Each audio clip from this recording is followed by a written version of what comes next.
Jed, nabanggit na ba ng ICI kung kailan inaasahang maimbitahan ang presidential son na humarap sa pagdinig? Ayon kay ICI Executive Director Attorney Brian Keith Hosaka, pag-uusapan pa ng komisyon kung kailan ang schedule ng pagharap sa pagdinig ni Presidential son at House Majority Leader Representative Sandro Marcos. Ito ay matapos matanggap ngayong araw ng Independent Commission for Infrastructure o ICI ang liham mula sa kongresista na nagsasabing handa siyang humarap sa komisyon anumang oras para sa isinasagawa nitong investigasyon sa mga anomalya sa flood control projects ng pamahalaan. Paliwanag ni Attorney Hosaka, bukas ang komisyon na maimbitahan ang presidential son sa mga pagdinig ng ICI kaugnay ng issue, lalo na at malaking bagay sa kanila ang anumang impormasyon na makatutulong sa kanilang investigasyon.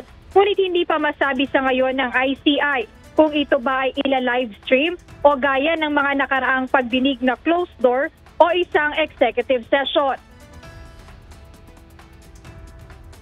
Ang komisyon naman ay bukas sa any information, especially here na merong pupunta, regardless of whom that person is, will voluntarily appear and testify under oath, ay malaking bagay sa amin.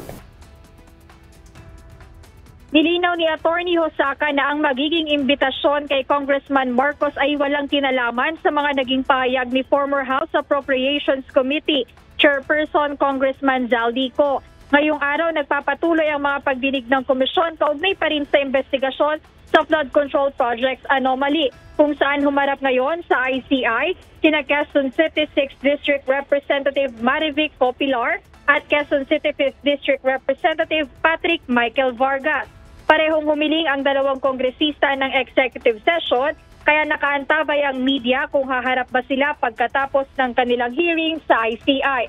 Ayan muna update mula rito sa Taguig City, balik sa Yaga. Maraming salamat, Jed Neresina.